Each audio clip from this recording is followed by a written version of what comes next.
ఇక కేసీఆర్ పై తప్పుడు ఆరోపణలతో తన చేతగానితనాన్ని కప్పిపుచ్చుకునేందుకైతే రేవంత్ అబద్ధాలు చెప్తున్నాడు. ఇక ఇదే అంశంపై ప్రస్తుతం స్పందించడానికి బీఆర్ఎస్ నేత పల్లె రవికుమార్ గౌడ్ గారు ఫోన్ లైన్ లో సిద్ధంగా ఉన్నారు. Good evening sir. సార్, అసలు పార్లమెంట్ లో అంటే కేంద్ర సర్కార్ తేల్చి చెప్పింది, ఆర్బీఐ నిజ నిజాలు ఏంటి అని చెప్పి తేల్చి చెప్పింది. కేసీఆర్ గారు సీఎంగా ఉన్నప్పుడు రాష్ట్ర అప్పులు ఎంత అనేది వాళ్ళు నివేదిక ఇచ్చారు. మరి అయినా కూడా ఎందుకు పాలకులకు అర్థం కావట్లేదు? ఇప్పుడు ఎందుకు తప్పు లెక్కలు చెప్తున్నారు వీళ్ళు? ముఖ్యమంత్రి రేవంత్ రెడ్డి గారు ఒక ముఖ్యమంత్రి స్థాయిలో మాట్లాడుతున్నటువంటి మాట సందర్భం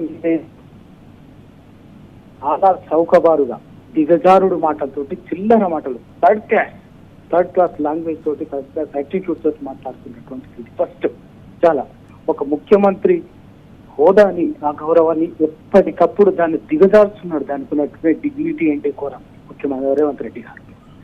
రెండవది అప్పులు సంబంధించి ముఖ్య కేసీఆర్ గారికి సంబంధించి కేసీఆర్ గారి మీద అడ్డగోని వచ్చినటువంటి చిల్లర మల్లల ప్రతి మాటలు మాట్లాడుతున్నారు. ఆర్బీఐ ఈ దేశంలో ఆర్బీఐ అనేది appropriate authority, highest authority for economics and this kind of related activities. ఆర్బీఐనే చాలా స్పష్టంగా నిండు పార్లమెంటులో ప్రకటించి కేసీఆర్ గారి హయాంలో జరిగినటువంటి తీసుకున్నటువంటి అప్పులు 2,80,000 కోట్ల రూపాయలు మాత్రమే అని చెప్పేసి ప్రకటించి, అంతకుముందు ఉమ్మడి రాష్ట్రంలో ఉమ్మడి రాష్ట్రం నుంచి వారసత్వంగా ఉమ్మడి రాష్ట్రం అప్పచెప్పినటువంటి 75,000 కోట్ల రూపాయల అప్పులున్నాయి. మొత్తంగా సుమారుగా 3,58,000 కోట్ల అప్పులున్నాయి. ఇవాళ అదే విషయాన్ని రేవంత్ రెడ్డి గారు అధికార మార్పిడి జరిగిన వెంటనే 2020లో డిసెంబర్లో జరిగినటువంటి అసెంబ్లీ సమావేశాల్లో ఏం మాట్లాడింది అప్పులు. ఆ తర్వాత మార్చిలో జరిగినటువంటి బడ్జెట్ సెషన్ లో అప్పులు ఎంత అని మాట్లాడింది. ఇప్పుడు ఎంత మాట్లాడు? ఎక్కడి నుంచి 8 లక్షల కోట్లు ఎక్కడి నుంచి ఏంటి? ఏమైనా ఒకసారి మాట్లాడటానికి ఇంకోసారి మాట్లాడటానికి ఏమైనా కనీసం పొంతన ఉన్నదా? ముఖ్యమంత్రిగా మాట్లాడుతున్నా లేకపోతే ఊర్లో ఏదైనా ఇంకేదన్నా మాట్లాడుతున్నా? ఇంత అన్యాయం కదంటే మాట్లాడుతున్నటువంటి ఇష్టానుసారంగా దాన్ని తప్పుదో పట్టింది. సమాజాన్ని మొత్తం విడిగా ఒక అడ్డుపోయి చౌకవారు కేసీఆర్ గారి వ్యక్తిత్వాన్ని తక్కువ చేసి చేయాలనేటువంటి ప్రయత్నమే తప్ప అంతకు మించి ఏమీ లేదు. వాళ్ళ రేవంత్ రెడ్డి గారు వ్యవసాయాన్ని కంటే ఏదో పండుగ చేసిందట.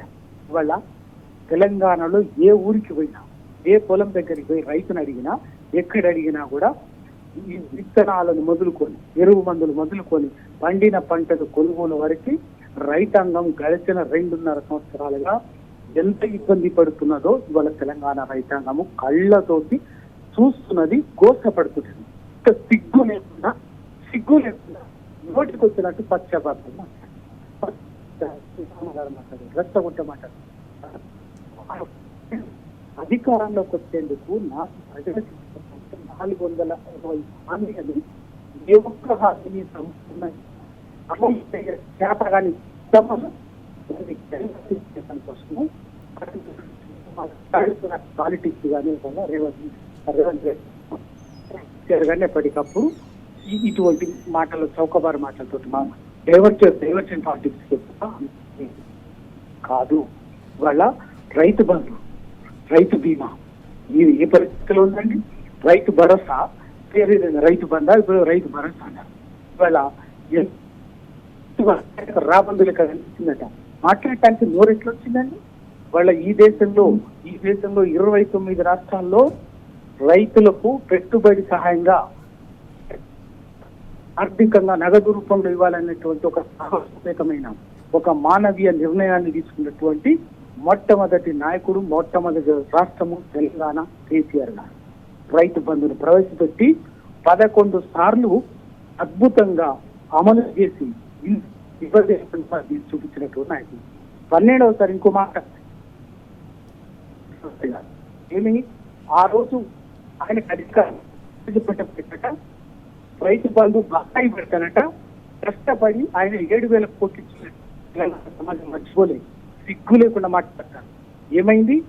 రాత్రి ఇవ్వడానికి ఆల్రెడీ మొదలైనటువంటి రైతు బంధుని ఎలక్షన్ కమిషన్ రాత్రికి అనుమతి ఇచ్చిన తర్వాత కేసీఆర్ కు పేరు వస్తుంది, ఎన్నికల్లో ఫలితాలు ఇది అవుతుందని చెప్పేసి బీజేపీ కేంద్రంలో ఉన్నటువంటి బీజేపీ ప్రభుత్వము ఇక్కడ కాంగ్రెస్ నాయకత్వం కూడబలుక్కొని అప్పటి పిసిసి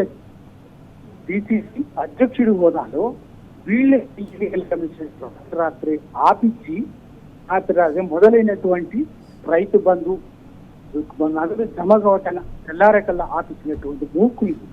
కానీ ఆ 7,000 కోట్లు అట్టాగే ఉంది. ఎన్నికలు అయిపోగానే అధికారం మార్చేశారు కానీ రేవంత్ రెడ్డి గారు ముఖ్యమంత్రి ఆ డబ్బుల్ని కాంట్రాక్ట్ ఎవరు బడా కాంట్రాక్ట్లు పొంగులేటి శ్రీనివాస్ రెడ్డి మిగతా వీళ్ళు పంచుకొని దాన్ని థ్యాంక్ యూ రవికుమార్ గారు.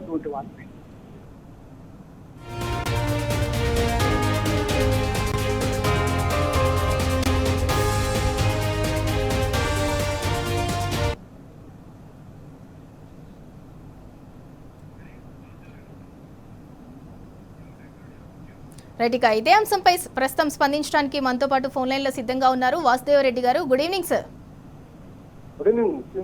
సార్, అసెంబ్లీలో శ్వేత పత్రాల్లో పెట్టిన లెక్కలకు ఇవాల్టి లెక్కలకు అసలు ఎందుకు తేడా వచ్చింది? మరి శాలరీస్ ఇవ్వడంలో కావచ్చు, ఎడ్యుకేషన్ లో పరంగా కావచ్చు, పిల్లలకి ఫీజుల విషయంలో కావచ్చు, రాష్ట్ర అభివృద్ధికి కావచ్చు, పంట కొనుగోలుకు కావచ్చు, వీటన్నిటికీ మరి డబ్బులు లేవు అని చెప్పి అంటున్నారు.